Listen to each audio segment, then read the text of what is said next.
श्याम प्रेमियों, जब हम जिंदगी से निराश हो जाते हैं, थक जाते हैं, हमारे पास कोई रास्ता नजर नहीं आता है, अगर हमें किसी चीज की जरूरत पड़ती है, हम अपनों से बोलते हैं या हम जिनको जानते हैं हम उनको बोलते हैं। अगर हम पैसे की मदद मांगते हैं किसी भी चीज की, तो पहले हमारी भरी जेब देखते हैं कि हमारी जेब भरी है कि खाली है। ये कड़वी सच्चाई है श्याम प्रेमियों, दुनिया की। एक बाबा के अलावा या भगवान के अलावा ना हमारी कोई मदद नहीं कर सकता। दुनिया के आगे हम रो लेते हैं ना, तो हमारी मजबूरी का फायदा उठाते हैं, परंतु अगर हम भगवान के आगे रोते हैं ना, तो हमारा फायदा नहीं उठाते हैं, वो हमारी मदद करते हैं। श्याम प्रेमियों, कुछ ऐसी ही कहानी है महाराष्ट्र की रहने वाली सोनाली की। बाबा ने उनकी जिंदगी में क्या चमत्कार किया कि उनके रोंगटे खड़े हो गए और बाबा पे और ज्यादा विश्वास करने लगी। श्याम प्रेमियों, वीडियो को आप पूरा देखिएगा और वीडियो पसंद आए तो चैनल को सब्सक्राइब करिएगा, वीडियो को लाइक करिएगा, कमेंट में जय श्री श्याम जरूर लिखिएगा। महाराष्ट्र की रहने वाली हैं सोनाली।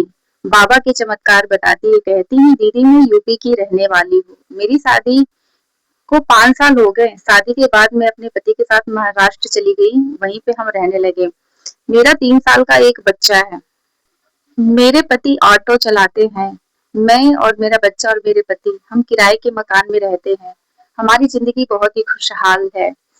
हम किराए के मकान में रह के भी हम कभी भगवान से शिकायत नहीं किए कि हाँ भगवान मुझे घर दो, जब उनको देना रहेगा वो दे देंगे। बस हम थोड़ा कमाते हैं और खाते हैं, सुकून की नींद सोते हैं।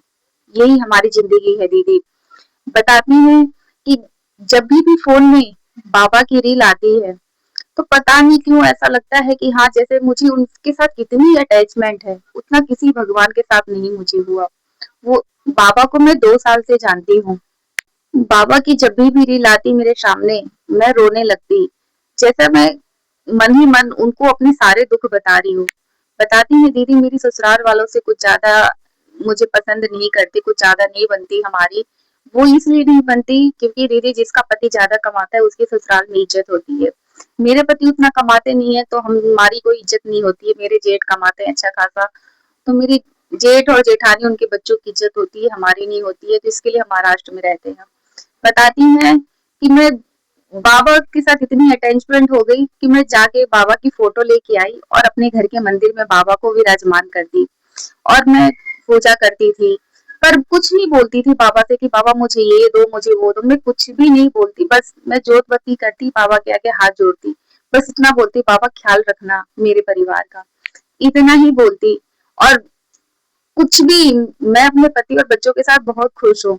कुछ भी नहीं होता फिर भी बाबा को देखती तो मुझे रोना आ जाता, जैसे अंदर ही अंदर मैं कितनी दुख में हूँ और मैं उनको बता रही हूँ और मैं रो रही हूँ और बाबा मेरी सुन रहे हैं। तो कहती है दीदी मेरी जिंदगी ऐसे चल रही थी, फिर मेरी जिंदगी का एक ऐसा मेरी जिंदगी में तूफान आया, मानो आसमान ही टूट पड़ा हो हमारे ऊपर।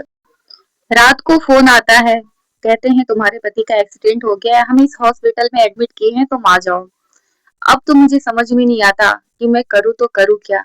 मैं भाग के हॉस्पिटल जाती हूँ, तो वहां पे मैं अपने पति की हालत देखती हूँ, मैं बहुत रोती हूँ। वहां पे प्राइवेट हॉस्पिटल में एडमिट किए थे, बहुत ही ज्यादा वहां पे बिल बना देते हैं, थोड़ा सा कुछ होता है बहुत ज्यादा बिल बना देते हैं। और हम हम उतना सक्षम नहीं थे, बस हमारी जिंदगी चल रही थी, हम कमा रहे थे खा रहे थे, बस उतनी ही जिंदगी चल रही थी, पर हम खुशहाल थे। पर कहते हैं ना दीदी, लाइफ में कभी कभी ऐसी मुसीबत आ जाती है, बाबा परीक्षा लेते हैं, भगवान परीक्षा लेते हैं। कहती हूँ सब में हमारे पास पैसे नहीं थे, सिर्फ हमने 20,000 रुपए बस हमने जोड़ के रखा था। तो वहां पे मेरे पति को 3 दिन तक एडमिट किए थे, प्लास्टर वगैरह लगाना था।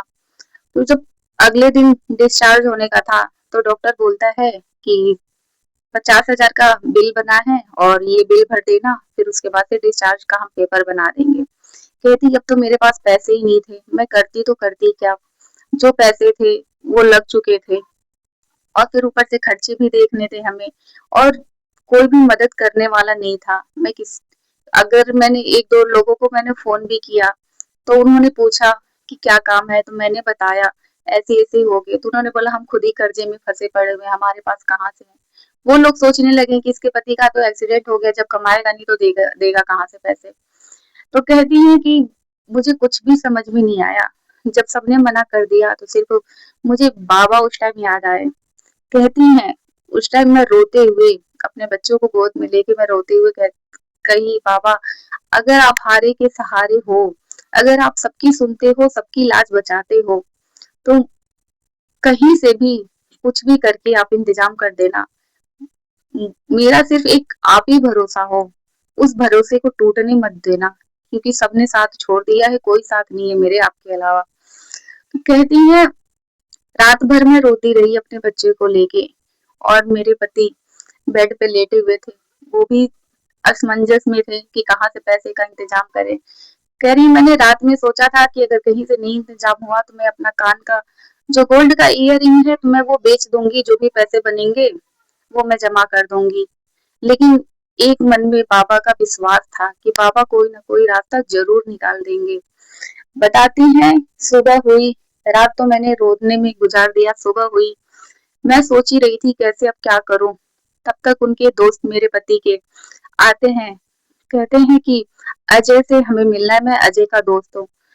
कहती है, दीदी मैंने उनको कभी देखा नहीं था, ना ही मैंने अपने पति को कभी बात करते हुए सुना था, कुछ नहीं, मतलब बस वो आते हैं, कहते हैं मुझे अजय से मिलना है। मैं उनको अपने पति के पास लेके जाती हूँ, तो कहते हैं कि अजय, ये तुम्हारे 50,000 तुमने दिए थे मुझे, लेकिन मैं टाइम से लौटा नहीं पाया। जब मैंने सुना, मुझे पता चला कि तुम्हारा एक्सीडेंट हो गया, तो मुझे लगा पैसों की जरूरत होगी, तो मैं इसके लिए लेके आ गया हूँ। भाई सॉरी इसके लिए कि मैं लेट लौटा पाया। कहती है कि दीदी मेरे मेरे तो हाथ पैर कांपने लगे थे कि मैं बाबा का कैसे शुक्रिया करूं, और बाबा को मैंने क्या बोल दिया। मुझे मन ही मन डर लग रहा था कि मैंने बाबा को कुछ गलत तो नहीं बोल दिया। फिर भी मैंने बाबा का उस टाइम बहुत बहुत धन्यवाद किया।